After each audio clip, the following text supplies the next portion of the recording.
Todos los países del mundo en estos momentos están reformando la educación pública.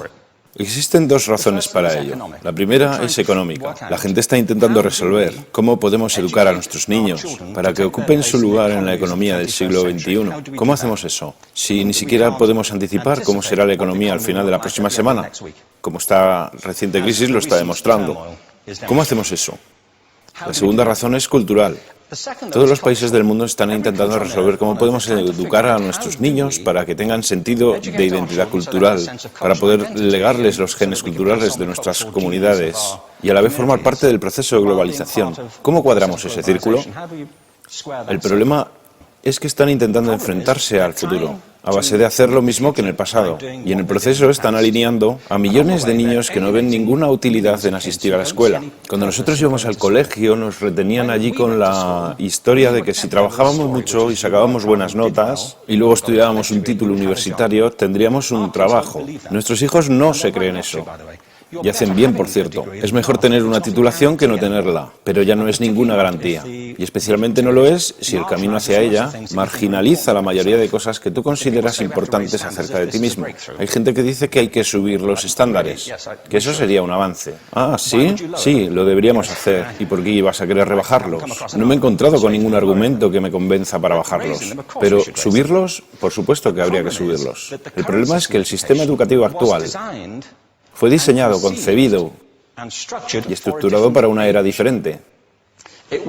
Fue concebido en la cultura intelectual de la Ilustración y en las circunstancias económicas de la Revolución Industrial. Antes de la mitad del siglo XIX no había sistemas educativos públicos. En realidad no. O sea, podrías estudiar con los jesuitas si tenías dinero, pero la educación pública, pagada con los impuestos, obligatoria para todo el mundo, gratuita y a la vuelta de la esquina, era una idea revolucionaria. Y mucha gente se opuso a ello. Decían, no es posible para muchos niños pobres que están en la calle beneficiarse de la educación pública.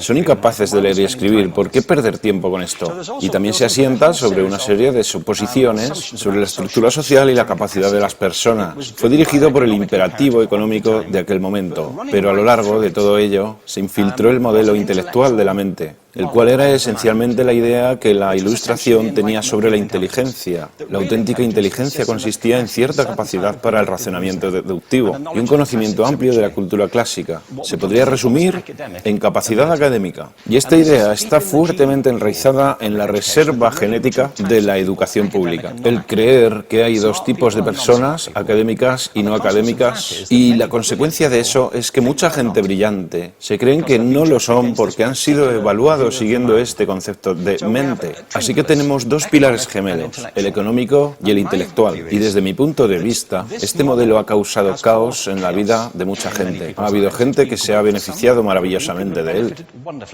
pero la mayoría de la gente no. En lugar de beneficiarse, sufren de esto. Una epidemia moderna, mal ubicada y también ficticia. Esta es la plaga del síndrome de déficit de atención e hiperactividad, TDAH. Este es un mapa de la incidencia del TDAH en Estados Unidos. El mapa de prescripciones médicas para el TDAH. No me malinterpreten. No quiero decir que el síndrome de déficit de atención no exista. Yo no tengo la formación necesaria para ello. Sé que la amplia mayoría de psicólogos y pediatras creen que sí, pero aún es un tema a debatir. Lo que sí me consta es que no se trata de una epidemia. Estos niños están siendo medicados tan rutinariamente como a mi generación nos quitaban las amígdalas, por los mismos motivos caprichosos y por la misma razón, la moda de la medicina. Nuestros hijos están viviendo en el periodo más intensamente estimulante de la historia de la Tierra. Están siendo acosados con información y les están reclamando su atención desde todos los medios. Los ordenadores, los iPhone, las vallas publicitarias y cientos de canales de televisión. Y nosotros les penalizamos por distraerse. ¿Distraerse de qué? Cosas que son un aburrimiento, en la escuela sobre todo. Me parece a mí que no es totalmente una incidencia el hecho de que la incidencia del TDAH haya crecido paralela al incremento de los test estandarizados. A estos niños se les está dando cosas como Ritalin, Adderall, a menudo medicación bastante peligrosa, solo para hacer que se concentren y se calmen. Pero según esto, el déficit de atención aumenta al ir al este de este país. La gente empieza a perder el interés en Oklahoma.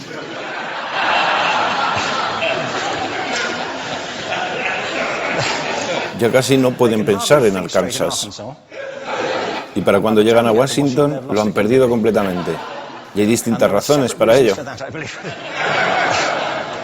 Es una epidemia ficticia.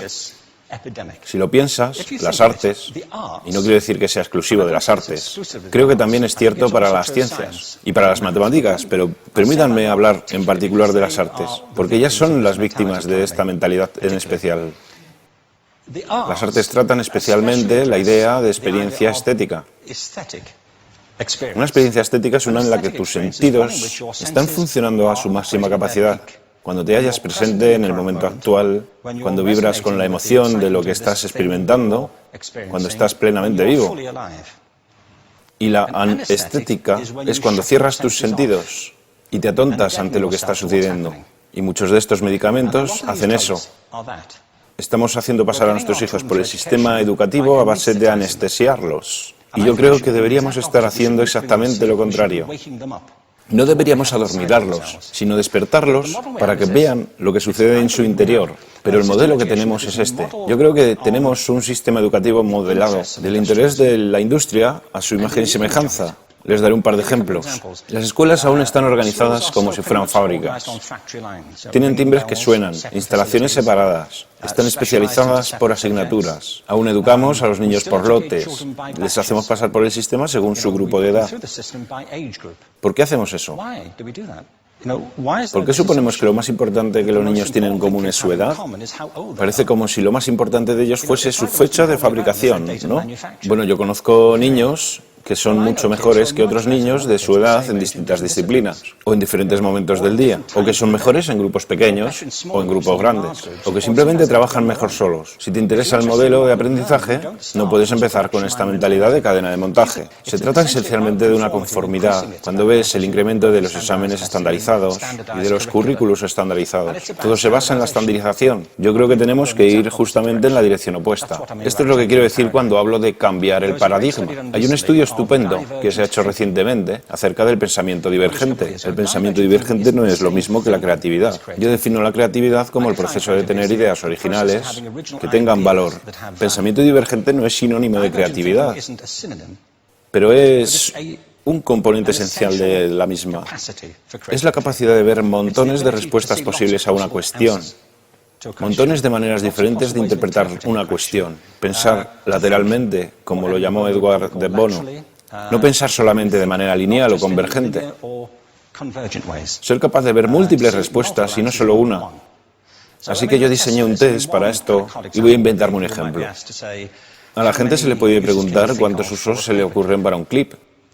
A la mayoría se les ocurren unos 10 o 15. A la gente que se le da bien, se le pueden ocurrir 200. Y lo hacen porque preguntan, ¿el clip podría estar hecho de goma y medir 60 metros? ¿Tiene que ser un clip tal como lo conocemos? Bueno, pues diseñé el test y lo probé con 1.500 personas. En un libro titulado Más allá del punto de ruptura, y en el protocolo del test, si superabas una puntuación determinada, se te consideraba un genio del pensamiento divergente. Así que quiero preguntarles, ¿qué porcentaje de la gente que hizo el test puntuó como genio en pensamiento divergente? Y debo decir una cosa más acerca de ellos. Eran niños de jardín de infancia. Así que, ¿qué opináis? ¿Qué porcentaje de genios?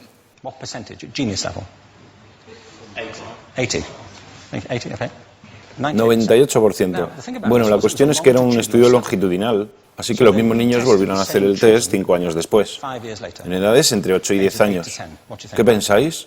¿50%? Volvieron a hacerles el test otra vez, 5 años más tarde, cuando tenían entre 13 y 15 años de edad. Y se observa una tendencia, ¿no? Bueno, esto nos indica algo interesante, porque se supone que tendría que ser al revés, ¿no? Empiezas no siendo muy bueno, pero mejoras a medida que te haces mayor. Pero esto demuestra dos cosas. Una es que todos nosotros tenemos esta capacidad. Y la otra es que esta capacidad se deteriora en general. Muchas cosas les han pasado a estos niños durante su crecimiento, pero yo estoy convencido que lo que más les ha influenciado es que a estas alturas ya han obtenido una educación académica. Se han pasado 10 años en la escuela, oyendo que solo hay una respuesta correcta. Esta es la parte de atrás del libro, pero no la mires. Y no copies, porque eso es engañar. Fuera de las escuelas, a eso se le llama colaboración. Esto no sucede porque los docentes así lo quieran, es simplemente porque sucede así. Es porque se halla presente en la reserva genética de la educación. Tenemos que pensar de forma diferente acerca de la capacidad humana. Tenemos que superar esta vieja idea acerca de lo académico y lo no académico, lo abstracto, lo teórico, lo vocacional, y empezar a verlo como lo que es, un mito. En segundo lugar, tengo que reconocer que la mayor parte de las veces el buen aprendizaje se da en grupos y que la colaboración es lo que alimenta el crecimiento. Si atomizamos a las personas, las separamos y los juzgamos por separado, formamos una especie de desconexión entre ellos y su ambiente de aprendizaje natural. Y en tercer lugar, un asunto importante es la cultura de nuestras instituciones, los hábitos de estas instituciones y los hábitats que ocupan.